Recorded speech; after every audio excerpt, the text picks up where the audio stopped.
Click. Okay, now we're recording. Um, Okay. okay, so basically, your question was what exactly? Basically, I want to know what, um, like as a as as the person interacting with how to use this as a login, right? Like if I was to add this to Matrix, I need to know what an implementation would look like.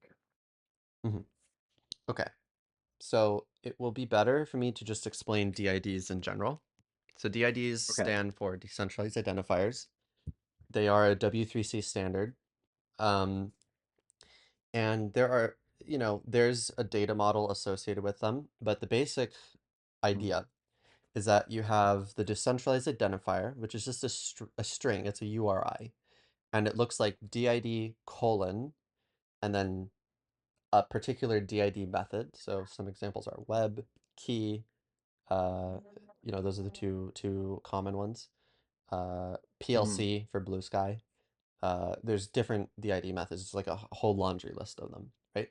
And then so DID colon web Interesting. colon, and then whatever is specific to that method. So it's a method specific identifier. So every single DID method Okay. has a spec associated with it that describes what that identifier is and how to use that to resolve the DID document. And the DID document is like the actual data model. It's like you take your identifier and then you resolve your identifier to a document. And all of the DIDs do that. It's just the mechanism of that resolution is different for each DID method. But the I overall see. like architecture is the same. You have a string identifier called the DID, and then Hmm. based on whatever method it is, you resolve it to your DID document. And the DID document is effectively, there's other things in there. It's like you can render it as a JSON, but like it looks like a set of public keys, a set of like aliases slash handles, and there's maybe some other Hmm. information in there, but like those are the two main things. Um, and so yeah, that's what DIDs are at a high level. Okay. So I pulled up the W3. I didn't know that this was the W3 specification actually. Mhm. So I pulled that up and reading through it. It looks like yeah, where you're talking about methods, it looks like that pretty well defines like what it would look like from an implementation side. Yeah, so the methods are, like I said, it's a huge laundry list of methods, and you as the Mm, application developer are not going to support all of them. That would be unrealistic. okay. Like there are technically like libraries that actively as like universal resolvers, but you probably don't want that because some of the methods are like really weird. Also, like 90% of the methods are like various blockchains and things. So like Mm. it really So are depends. methods more of like are they like a really modular thing where people can just make their own method or Yes. something? Yes, and there is like Yes, a exactly. Okay. registry, right? So they are supposed to be like Oh, global unique identifiers, so you should register your method name in the registry. Um, I see. Okay. it's kind of like multi-formats from IPFS where you have like a All registry of right. like codecs, right? Yeah. Um, or So a like URI registry, like a scheme. Like there's like a list of like reserved names for like schemes and URLs and stuff. Yeah, like is HTTP, there HTTPS, local or however the file scheme works on Windows. I forget what it It's just looks file. like. Um, File. Okay. yeah, stuff like that. So it's I the same see. idea. So So what's do interesting? you know Mhm. Yep. of a method that is like on a platform developer side similar to setup as like something like OAuth So or something? so the way to think about DIDs is that they resolve public keys. That's all they do, right? They Oh, I are see. Okay. just a way to resolve public keys. They don't deal with Wh- wh- authorization. They don't deal with like session tokens or jots. They don't deal with any of that stuff. It is Oh, so there just needs to be an a underlying like authentication system anyway. yes. And so once you resolve the public key, then you could, use that as part of your authentication system, for example. Um, I see. that would be the idea. And so the way to think about this is like the DID is like the account identifier. Potentially, you don't have to use it this way, but this is the way that I would recommend using it. You treat the DID as the Mhm. globally unique name for the account. It's not Oh, necessarily human readable because like DID key okay. is like a base 58 encoding of like a public key, right? So like Mhm. a lot of these methods are not intended to be human readable and presented directly to humans. It's like an internal implementation detail, and that's what your account identifier is Okay. instead of being like a UUID or something. And what makes it different Okay, from a I see. UUID is a UUID you can't prove, like you can't authenticate on a UUID directly.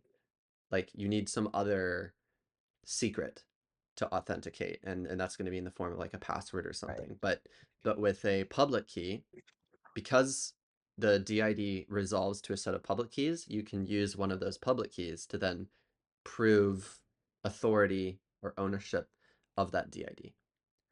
And that's like Okay. where the whole verifiable credentials thing comes in. It's like, there's it's like one way of doing authentication, right? But you could also use it for Okay. attestations, like whatever. There's like a whole data model there that you can look at in DID core. Um, Okay. but the basic idea that I'm pitching is like basically users under the hood, for the way that machines see people is they see them as a DID. That's their account identifier. And Right. then they resolve that DID to a DID document, which gives you effectively a set of public keys. And those can be used for either authentication or attestation. Like, for example, you can sign a message that says, like, this, like, I affirm that this user is like 18 plus, right? And like, I'm like a known, like, Okay. someone could like add my DID to a list of like approved like age verification services. And that's like, and then I sign a message, I give it to the end user, and then the end user can choose whether or not to like display that attestation to people, right? So it's like there's different ways to use this, but it basically gives you any system that would need a public key for Oh, you're fine. identity, you Oh, can you're start to use this. So for example, like I could have a friends list. That friends list, like I add you as a fine. friend, and by adding you as a friend, I'm basically saving your DID. I don't save your public key, I save your DID. And then Okay. anytime I want to do like end-to-end encrypted messaging with you, such as like with Matrix, instead of the identity public key coming from like an identity home server, the identity pub key would actually come by from the set of pub keys resolved from the DID.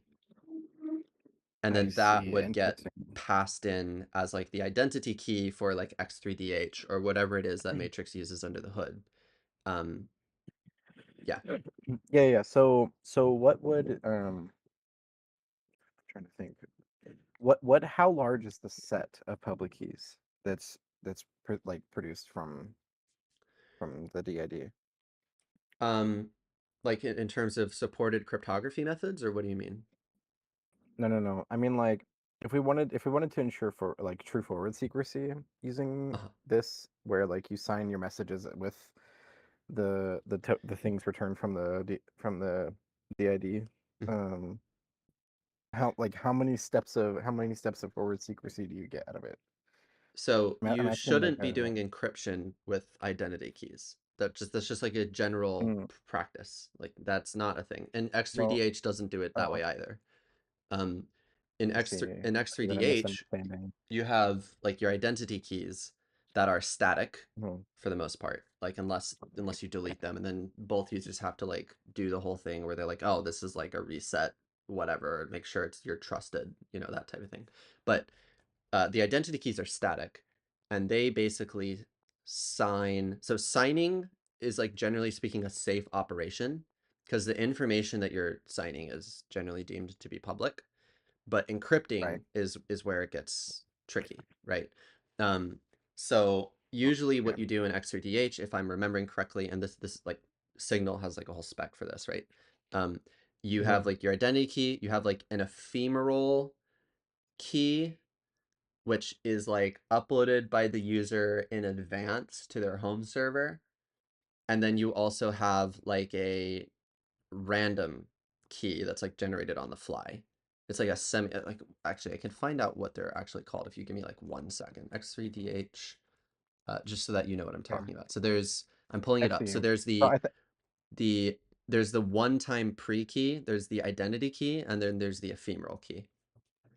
That's the set right. of So keys. I think what I keep doing is I keep applying too much scope to the thing, Mhm. but it's like literally just a way to like It's just to verify get the if someone identity is key. who they say they are, right?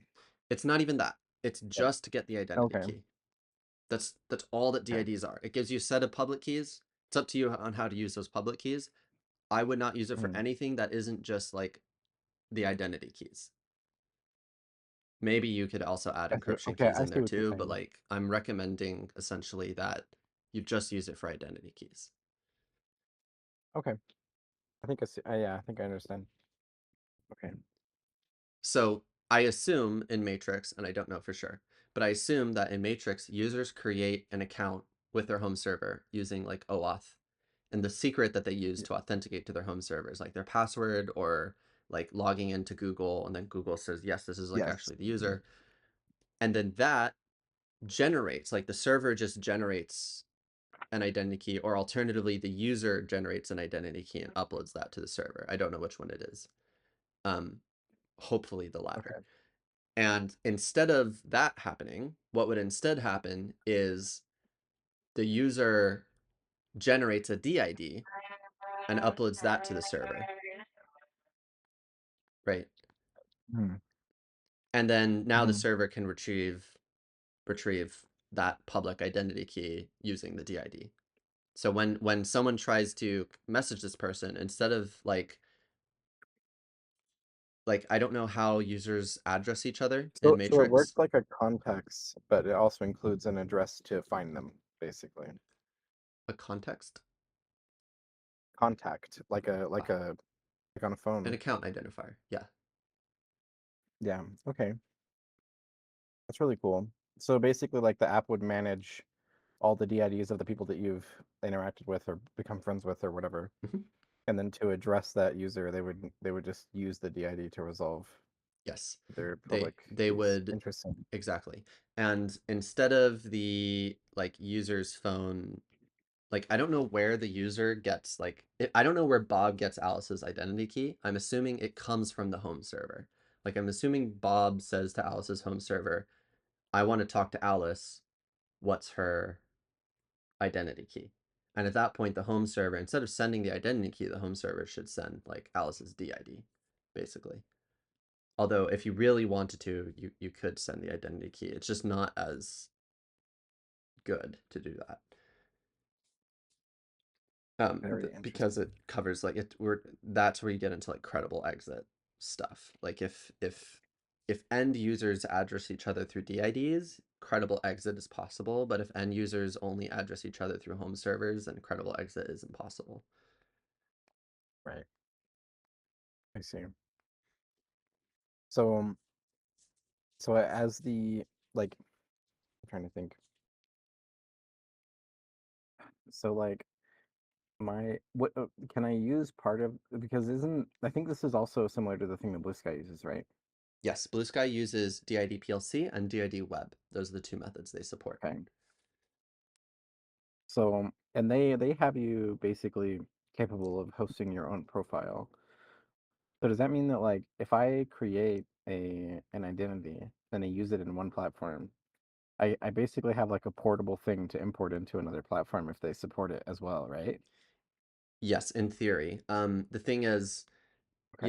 different applications since DIDs are just specifying like how do I resolve the pub keys, Hmm. applications are still going to have their own unique ways of like using those pub keys. And some of that stuff might Right. be interactive. In fact, it's almost always interactive, right? Like, for example, just because I Right. have your pub key, now you need to like actually authenticate on that pub key, right? So do you do that through Mhm. like Okay. usually I would send you a nonce and then you would sign that nonce and then send your signature back to me and then I would verify. And that Right. like that's a way to like peer-to-peer authenticate. and that only works if like I know your pub key, right? Um, Right. Yeah. so Blue Sky doesn't do authentication that way. Blue Sky does like the basically you like Blue Sky is validating the post content. So like in your personal data registry, personal data server, you are like adding posts, like Twitter posts, and then you sign it with your identity key, right? And so for someone else to validate that, I they see. like resolve your DID to, because everything's tracked internally under the hood using DIDs. So I say, oh, like DID whatever has this set of posts. Are they actually by that user or is someone like impersonating them? Okay, well, I'm gonna resolve the DID, get the public key, and then validate all the signatures to make sure that they all check out. Ah, I see. That's very interesting. So, hmm. Yeah, that's very interesting. So like I said, there's many ways to kind of polyfill DIDs into other systems, but the way to think about it is just like Mhm. where do you put in your identity key? That's probably where you're going to use DIDs. Right. You're just I adding want a to try to. I level of want to try to. indirection. I want to try to get this into the Matrix spec, and I think I can probably do it. I think it would be really cool I agree because I'm because willing to bet that people who like Matrix care about like getting the identity keys as self-custodial as possible. yes, because one of the huge problems we have in Matrix that we've had for years and years, and I've talked to them about it for so long, and supposedly we can't find a solution or whatever, is that there's no migration tool. So like if my server goes down, like if my Matrix home instant, if my Matrix home server Hmm. just decides, oh, I don't want to do this anymore, and then deletes it one day, and then all my data's gone, right? Hmm. Like if my ID was portable, I could just take it and put my last state that I have of my ID into whatever other app that I have, Right. and then connect it to a different home server. So my question to you is how are accounts under the hood? Like not how users address each other, but how do machines address each other, address user accounts in Matrix? Is it username at hostname always, even under the hood? Sorry, I sneezed. You're good. So I'm trying to remember. It's it's so it's basically OAuth, and then the way they address each other is yeah by the user. It's by the matrix like UID, the at username colon domain. Gotcha. Because because their intention initially was to be addressable in the same way as email, Hmm. because they wanted to do like their early on they wanted to do a more broad implementation, at least from what I understand, Hmm. that eventually could work like an email system. And I think they probably deviated from that because like their current implementation doesn't really match that perfectly. Yeah. But yeah, So the what you can that's how do, I understood it like 8 years ago or whatever. what you can do to, there's like I could see like two, well, I don't know Matrix very well, but I suspect there would be at least two ways to incorporate this. One maintains compatibility, and one is like kind of breaking, but maybe you could do like a backwards compatible system where you like pretend Yeah. something. So the basic idea would be so let me talk about the one where you maintain compatibility. So there's a method called DID web, and DID web is Mhm. federated but not decentralized. So it's like not self-custodial unless you own the domain name, right? Yeah. And so DID web is like DID colon web colon example colon com colon path, right? It's like a URI that Mhm. converts into a URL, basically. Like it would be example.com/user/Bob, right? And Right. Right. Right. and to resolve the DID to the DID document, you literally just do a GET request to that URL. So it's very conceptually simple. It's like one of the simplest. DID methods that exist. There's no blockchain, Oh, there's that's no awesome. anything. It's just a GET request, right? Right. So the pros are very, very simple to understand. No like weird technology. It's just a GET request, but it requires a server or something that can respond to GET requests, and it piggybacks off of DNS. So like whoever owns the domain essentially owns the public keys, if you think about it, right? Interesting. Yeah. So what you could do is every Matrix home server is already, predicated on DNS in the exact same way. They're like at a domain, right?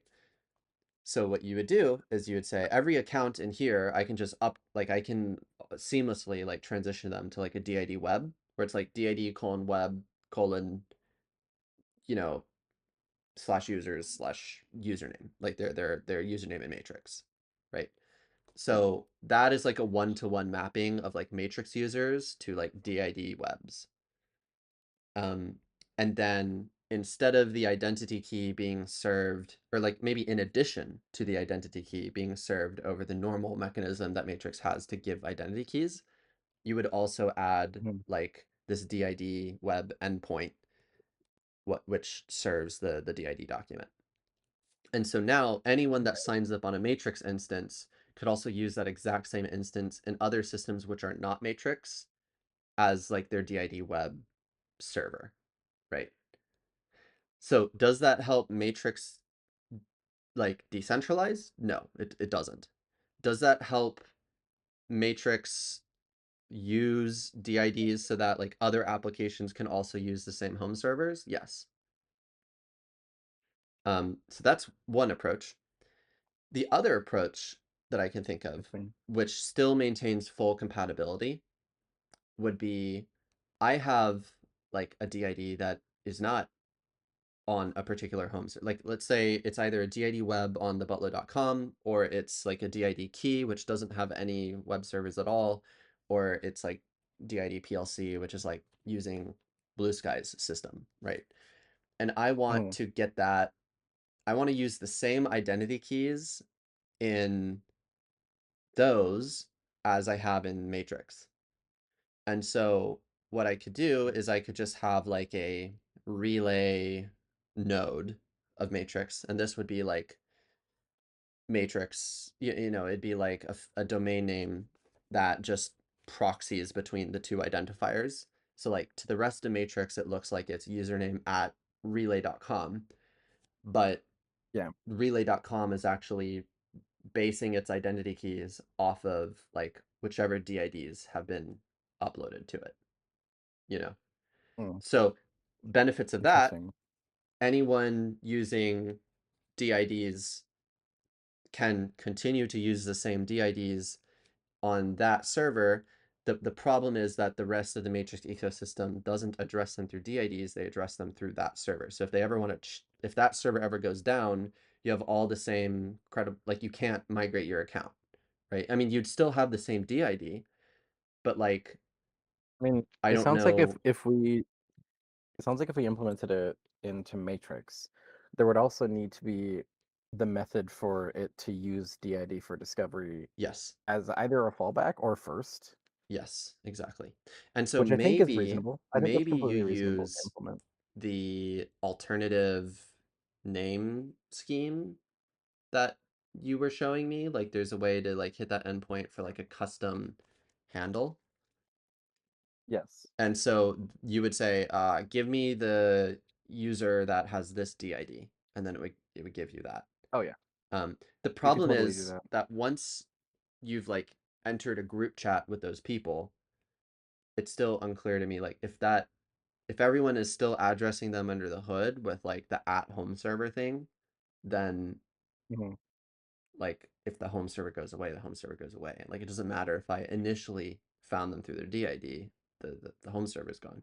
But it's still They better. basically it's all pub sub, so they essentially subscribe to a like it's let me think how to explain this. You can basically imagine it like you're subscribing to a table in an object database, if Mhm, you know what that means. sort of. Yes, Um, yes. Oh yeah, okay. yeah.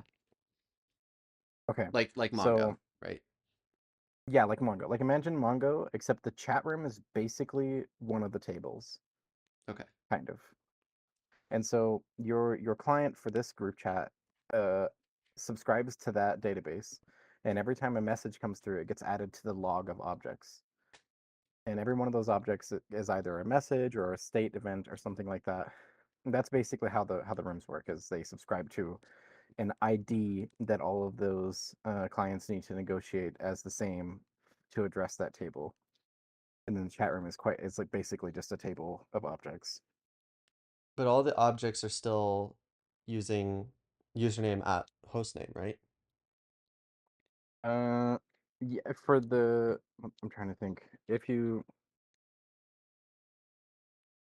Yeah, they do because they contain data that represents your ID. Under the hood for the servers, Mm-hmm. they literally just use that chat ID to propagate the data. After you've made a chat, it doesn't use your IDs anymore. Oh, Your IDs are only to find what home server and what ID you have to initiate the servers to create that like shared state table in the database. I see. So under the hood, it's not Yeah. username at hostname. No. And what is it? Is it a public key or is it some other identifier? So if there's end-to-end encryption involved, then Mhm. it is, whatever current rolling end-to-end encryption token you have right now with forward secrecy and stuff. And then if there's not encryption, then it literally just so what it does is you write an object to that table essentially. The object is a message. The message will have like an at handle for a user in it, just like if you were going to add them or something. Mhm. And that's just how like the front end organizes Right. the data. Like essentially the front end is almost literally just like a really funky UI that expects a bunch of data and organizes things differently based on the data in that table. Mhm. Like I think But in the how research does the paper, back end in the white paper, so, sorry, go ahead. so the front end uses this like handle, but that's not Yeah, how the machines care about it, right? Like, it uses that as like a lookup. So it uses the domain that's in there to ask for the what matrix well known location, and then it uses the matrix well known location as the base URL. And then it takes that base URL and it asks that base URL to find the user with a specific ID, which is their entire thing, like the at handle with the colon and everything. And then once the other server responds that it has found that ID and returns some data to identify them, I don't remember exactly. I believe it just returns like the JSON entry of their data, mhm. public like the public facing data, and then the two servers then negotiate the chat by saying, okay, that user ID, since you found it, I want to use that user ID to put them into a group chat. Okay. And then so both of them, one of them negotiates that they're going to create a group chat. It creates an ID, a UUID, and Mhm. then it uses that UUID to address the table, and it sends all that data over to the other one. And then the other one creates that table and assigns that UUID to it as well as like an address, basically, Mhm. and then it responds saying that it created it, and then they just basically talk back and forth using some eventual like a latently complete consensus algorithm kind of. It's like Okay. a really basic implementation. But in order for And that to then so be when you end-to-end send messages, it encrypted, literally just writes it to your local home server's like table with the data, mhm. and your front end signs it with your encryption tokens, and then it just populates the table, and then it sends that there was an update to the table with the deltas to the other server, and then that server applies it. Okay. So what I'm not so sure about is in order for it to be end-to-end encrypted, there has to be an identity key somewhere. So where does that identity key get used? I don't think are you talking about like in the current implementation? Yeah. They're stored they're basically stored in the table that represents the user. And like your home server isn't going to ask for that. It basically just trusts the home server that you're interacting with. Mhm. Like if a user says, I'm this user on this home server, and the origin is coming from their home server because the only way for you to communicate with other users is for the client to talk to the home server, and then the home server relays it to the other home server. Uh-huh. There's like a bit of an assumption of honesty, at least on the first time.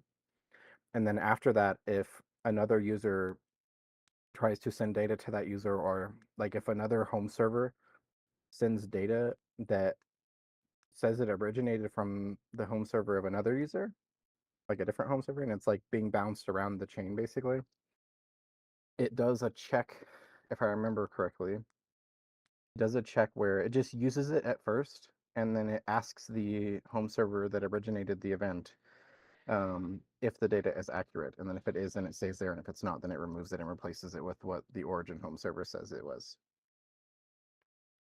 Okay. Well, I don't know enough about Yeah. Matrix to like really navigate this. Okay.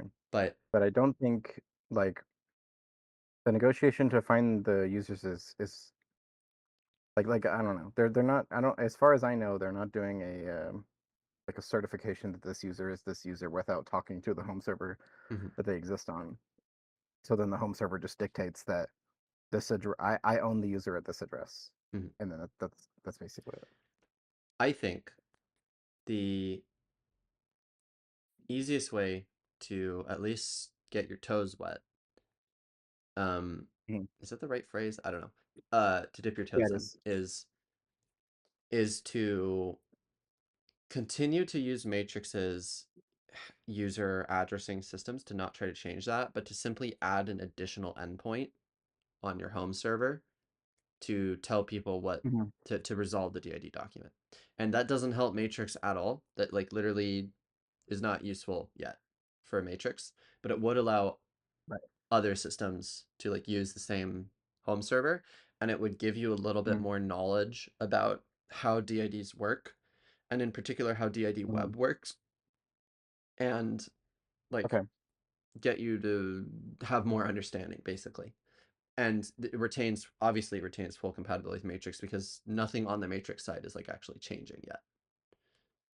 Right. Okay. I do have a server that a $2 VPS that I use for testing environment. So I'll use that and put it there Is this your so I can own test it. Matrix implementation or is it like what is it? I use Synapse right now. Um for the server at least. I did write from scratch my Godot Matrix API implementation. Gotcha. Um I see Synapse but is archived. Synapse is the officially maintained Matrix server. Oh, I see it relocated. Okay. They have some they have another one that's been in the works for seemingly forever that's Mhm. supposed to replace it and be way faster because I think if I remember correctly, it was in Go. Okay. Um, but as far as What I is know, the there new hasn't one really as been well? any progress there. So I use Synapse, which is in Python. It makes me sad. Okay. Oh, I'm looking for, oh, Conduit is Apache 2.0 and in Rust. Yes, yes, but Conduit is dead, Oh. and oh, Conduit, which is a continuation of it by another trans puppy girl, is also dead now because she got chased off the internet because she got doxxed by people on 4chan. Damn. oh. So Wait, I see 9 hours ago commits to Conduit. yeah, people still poke at it, but it's not officially maintained. It is very it's not, it doesn't go very fast. Hmm. Like not as fast as Synapse. Uh I believe Dendrite is the one that they're like focusing on right now, if I remember correctly. I don't know. It's always so wishy-washy. I can never. Sometimes they go back and they're like, "Oh, we're gonna finish Conduit," and sometimes they go back and they're like, "Actually, no, we're not gonna touch Conduit. The code base is it's too much technical debt or something." And I'm like, just stop. Just fucking make a good one. Just have one developer who's really cracked at your job. Just do nothing but work on the new server. I yeah, I mean, obviously I might write one. if you do write one or if you end up forking Conduit, basically if your implementation is in Rust, it is easier for me to work with you. Not it's not to say that I can't work with you, it isn't. Like everything that I've been doing in Basis is in C sharp. Like and I will pair, I also want to help like Layuma incorporate DID Web into like Visakai's identity server because they have like this Mhm. OAuth identity server, and that DID web would like incorporate really well with that, I think. Um, Right. but that's in like Erlang, but I don't, or in Elixir, but I don't care. I mean, I'm definitely not writing Elixir, but like I can like pair program with someone. Yeah. Um, Right. Right. and Right. I know Python, obviously. Like if you do it in Python, fine, whatever. Like I can help. It's just yeah, it would be easier because if Uh, you do it in Rust, you can just like literally just directly use like a lot of crates for this stuff and good cryptography libraries. But yeah, I see. Interesting. Hmm. I mean but There's it's a not that lot of complicated. good It's a get cryptography in request. Rust. So like you can do a get request in any language. It's not, you know. Right. Well, and they already have all the primitives present in the Matrix server because they use them for all of their signing bullshit. Like, Mhm. yeah, I believe it just pulls noise, so it should be good enough. Yeah. Uh, so interesting. Okay, well, I'm gonna try to read more and figure it out some more. I really want to like internalize this idea, Yeah. and Yeah.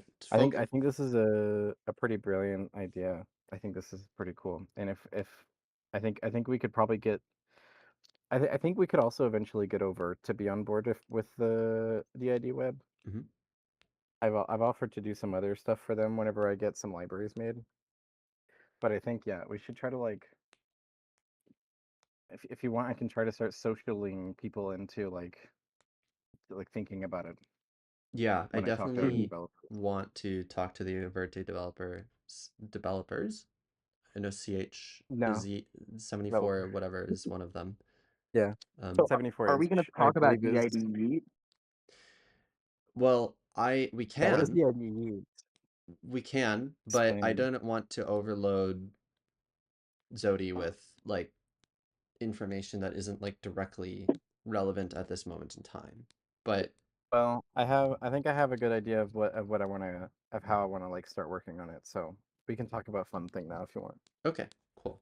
So basically, DID Yeet is not the final name. Um, Mhm. Yeah. It's it our is a Weichsel brainchild. name. Yeah. The it is an actually peer-to-peer and actually decentralized, like not just federated, but like fully decentralized, like self-custodial if you want it to be, uh, DID method. Um, basically, uh, it is a DID method where your DID would be DID colon yeet colon, and then it's essentially a hash of some initial account state. So then, and so basically the way that you would like resolve a DID yeet to a DID document is you would, I mean, I'm considering even like having like multiple ways to request it. I think it might actually make sense to say this is like there are multiple resolution modalities, and you get to choose which of them you're going to do, and ideally like you do all of them. But basically, like you could imagine that like clients communicate it like through some side channel, like maybe they're both connected to like a video game instance, and so they just send that information like through whatever mechanism that particular game networking framework uses, or they could do it through like a get request, or they could do it through peer-to-peer quick, which is like how Malik and I want to do it, or Well, you robust could again. So it's like non-biased about what protocol you send it with, right. as long as you get it to the other person. Yeah, as long as you get this to the I other really like person that. somehow. And once the thing that you give to the other person is essentially a you could think of it as a JSON. Technically it's CBOR.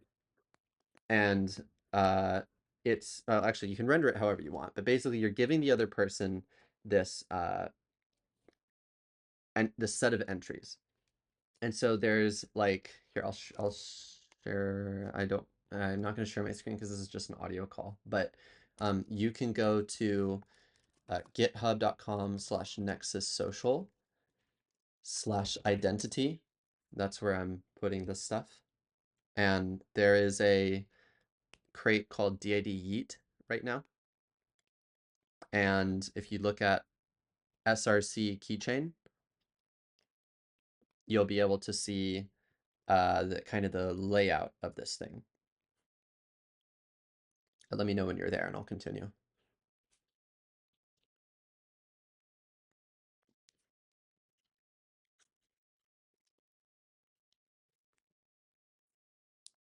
Sec. Oh, there you go. Thank you.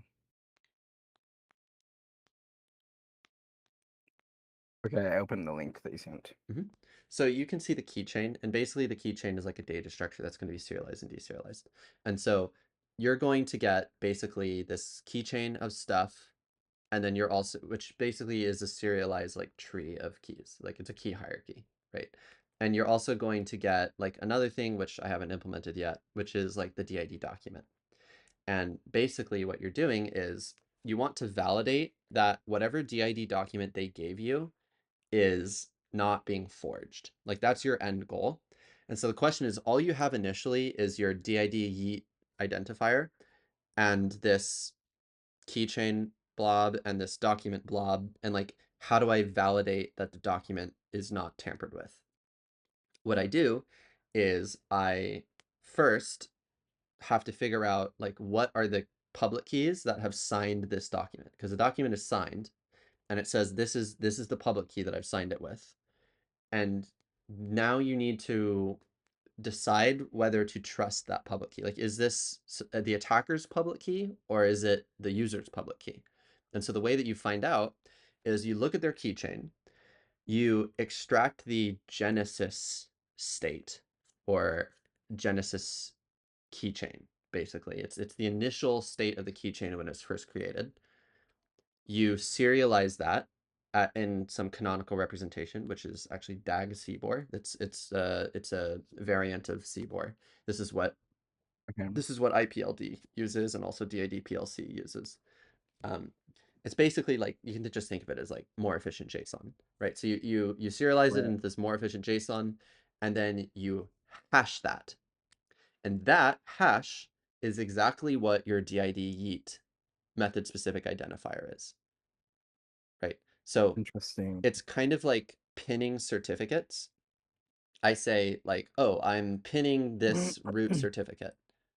And then Yeah. that is like the initial hash of the Genesis keychain that's being pinned. So like, because I've already decided to trust your DID yeet, like the assumption is that like we have exchanged, like you've told me your DID yeet, or we've added each other as friends, and that's like the initial enrollment in the system of our the way to mutually authenticate each other, right? So I know your DID, I want to validate your stuff. I just take the keychain that you gave me, I extract its like Genesis state, I hash it, I make sure that matches the DID yeet. Okay. Very interesting. So once that is done, I know for sure that like the keychain you presented to me and the keychain that was associated with your account at the time that I like pinned the DID yeet are the same. So now I have to go through the rest of the keys in the hierarchy, and each key when it's enrolled is signed by its parent key. And the most parents are the keys at the Genesis state, essentially. Right. So Mhm. every single child key that is enrolled has like a signature associated with it that can be traced all the way back to the parent key. So you're basically just combing through that key hierarchy and making sure that all the keys that have been enrolled are like valid signatures. And so once you do all that, you've validated, starting all the way bootstrapped from that hash of the root of the Genesis state, you've validated the entire keychain. So it's self-verifying. It's Interesting. self-verifiable. You don't need like DNS or a certificate authority or anything like that. It is able to verify itself just through the hash of the initial state and the signatures, right? Fascinating. Let's see. So Yeah. now once you have that key hierarchy, each key has like permissions on it, like or capabilities is what I call them. And so like an Mhm. example of a capability is like, oh, you can, you know, revoke sibling keys, or you can enroll uh you can mute like sign entries in your DID document, like stuff like that, right? And Mhm. And so then you just make sure that the DID document is signed with one of those valid public keys. So now you've verified the Genesis state, you've verified the whole keychain, and then now from there you can verify the final DID document. So now the entire thing is like a secure chain, and you can trust the contents of the DID document, which means now you can get out like whatever public keys you need. Like if you want, you can trust everything in there, just like, and it's the same as any other DID method, because remember, DIDs map from the DID to a DID document. This is just the particular way that you resolve and verify the DID document, right? Now you should talk about Interesting. revoking child keys. I don't think we need to get into that unless we like really want to. It gets more advanced and there's like additional. No, it's okay. Let's Okay. talk about o- it later. Okay. Okay. Okay. I'm Yeah. like, The teaser I'm a is little melted. the teaser is like all of this works with the single exception of like revoking sibling keys in the hierarchy. Like revoking a child key is unambiguous, but revoking a sibling key, you don't know like which operation happened first. Mhm.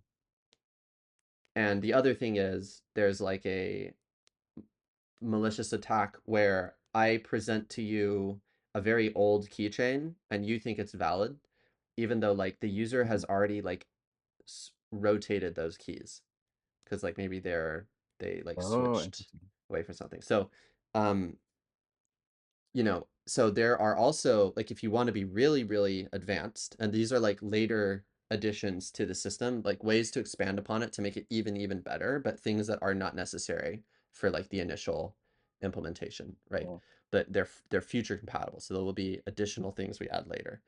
There's an entire freshness guarantee system and an entire ordering Oh. system that we can add.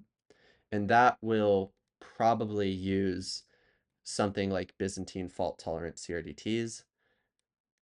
Mhm. And the good news is you don't need any of that if you don't care about those freshness guarantees. And Right. the system is strictly better than something like DID key or DID web, even without those freshness guarantees. So like I just view See. that as like a future improvement that is like really powerful and really great for credible exit and really great for like users to give custody of their account to like dedicated servers and then credibly exit those servers. So you get kind of like this really powerful uh you get to choose how much convenience versus how much self custody you want, and you don't have to like give one or the other up because you can always exit You don't have to give one that or the thing. other up permanently. You can always it makes it so your identity, if you're hosting it on a server, you can always migrate it.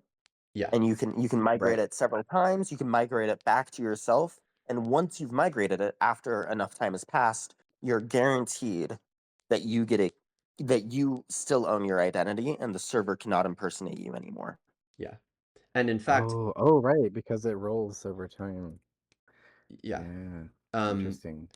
so that's what the CRDT is for. It's to give that freshness guarantee so that like you never trust stale Mhm. data. But like I said, you don't need to worry about that in the initial implementation. This is like very much like a like, okay, look, you want it to be the most GigaChad, most powerful, most awesome system. Like Yeah. that's what you do long term. But like implementation, I'm imagining that there are like levels of features. Like I would structure the spec as like Mhm. level 1 and level 2 and level 3 and that type of thing. And so like the CRDT is like level 3. Like it's like a security verification. Like you would say, oh, I actually don't need that level of verification. I'm okay with Mhm. like level 2 verification, you know. Yo, this would actually be really incredible because I think if I get DID web working and Matrix, that means that you could like log in with the same thing that identifies you on Blue Sky. Yes, It's kind of in theory. fascinating. Um, Interesting. the other thing that's really interesting about stuff like the when you get away from the domain name based systems and you move towards like truly decentralized peer-to-peer ones, users Yes. don't need to make an account on a server. They can just Right. generate their own DID yeet or DID key, because DID key is another one of them that like is truly decentralized and peer-to-peer. It just doesn't have the key hierarchy. It's like only one public key and you can't rotate it. Should I try to use DID key first? Would that be more compatible with like I don't think you repurposing get code any to use support benefit yeet from later? that. I don't think you'd get any meaningful benefit because like users don't need your matrix server to generate DID keys. So it I don't Oh, know. right. I'm not sure. Mm. Uh, but like anyway, the reason why I brought this up is because in Basis, like people liked DID key because there's no account sign up thing. Like you just generate a key and that's your account. Yeah. But the problem with DID Yeah. key is because you can't rotate the key because there's no key hierarchy, there's no like multi keys, like there's no way to do multiple public keys, one per device. Like it's very Yeah. limited, and I think people will hit those limitations very fast, and then they'll find out like, oh, like I signed up on another device and it like generated a completely new public key and then I lost all my friends list. Um, Oh shit. so Yeah. something like DID Yeet can prevent that. And it doesn't require a sign up to a server. That's the cool thing, right?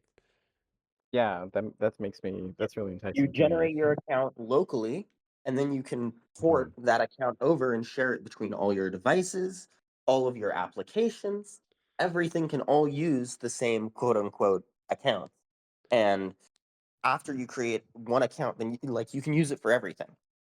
And So then, and another big benefit there is that your friends lists are then in theory sort of portable, even if there's no implementation that makes them portable. Your friend on platform X will have the exact same username as the friend on, like, quote unquote username. They'll have the exact same mhm, DID. um, DID as they do on platform Y. So if you right. scrape all your friends, into a tool, you can easily, you can imagine tons of ways that it could work. But It's a lot more you get the hackable. ability to share your friends more easily.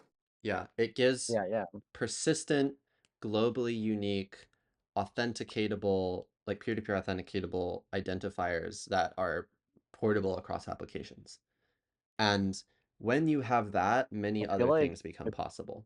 Like, for example, oh yeah. like once you have these identifiers that can resolve the public keys, you can then use those public keys in conjunction with like a D8, like a distributed hash table or something like iroh, which is Mhm. peer-to-peer quick. And like you can do like connect peer-to-peer quick using like the public key as the address, because a lot of these peer-to-peer systems use public keys as the addressing mechanism because they have to. Like that's the only way Mhm. to do that, right?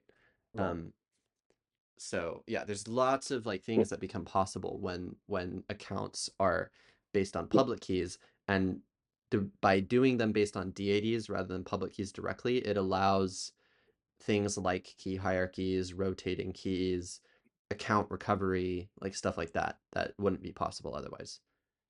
Well, Actually, it also allows like account like a profile data of someone else to be inscribed into the thing that identifies them, which is pretty interesting. Yes, like DID documents yes. have like service endpoints that can be listed, and they also have like also known as, which is like handles. So you could, for Yeah. example, list out like what are the matrix home servers for this account, Mm-hmm. and then dial that from there. Fascinating.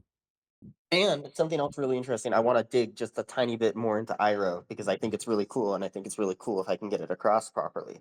Is so Mm-hmm. iroh, you don't so unlike with like UDP, where you dial an IP address to send packets Yeah. to, with iroh you dial a public key. And the public key is not generated by the application, or it doesn't have to be. The public key can be user provided. So your DID can be the public key someone dials. So you can just anywhere, no matter what IP you're using, you can publish the fact that you are this node with your public key as your DID. Anyone anywhere else can dial you and ask your status wherever they are in the world, and they don't have to know your IP. They can Hmm. join you. Yeah. and it's on some sort of platform built on top of iroh. And you You can't know, really do that if you don't have like a way of resolving public keys from users, because like that type of yeah, thing bootstraps off of stuff like distributed hash tables for that sort of discovery, right? And in order to have that type of thing in a Right. distributed hash table, I think I might be like So, I think you but that need would only public work keys, but I'm not sure. if you're already like connected to the broader network of nodes or whatever. Because like you can't like network traffic doesn't doesn't let you address by other things. So there has to be like a bridge too. Yeah, there needs yeah. to be a So relay iroh node. has a whole relay mechanism set up that you like connect Okay. to publish that you're here and But this is actually your IP address of the it's hosting not node to or whatever. publish that so much. It's more to just do the whole punching and the Mhm. like it's the Yeah, it ice and the turn and the stun. Like it does all that. addresses the user and then it establishes a peer-to-peer connection through a different means. Yeah, Yeah. Yeah. Okay. but at, And at the it's at the very similar. I mean, application that's level, basically what I'm doing, right? Because like yeah. they're using this like network of existing nodes that they have to address the quick addresses to then act as the signaling server for whatever protocol they're using. Mhm. And I'm basically doing the same thing, but I'm using Matrix as the signaling server. Yeah, yeah. Interesting. Okay. All right, just a little tangent. That's actually But yeah. very fascinating. Many cool things happen when you can have stable account identifiers that resolve to public keys, and those public keys can be hierarchical and rotatable. It's like lots of cool stuff that can happen. Yes. Oh yeah. I've been ever since I heard you talk about it a few days ago, I've been thinking about it like constantly. Well, hopefully you'll think So about it even more. yeah, I am. I'm gonna start working on figuring out how I can implement it. Hmm. All right, should I stop recording? Sure. Okay.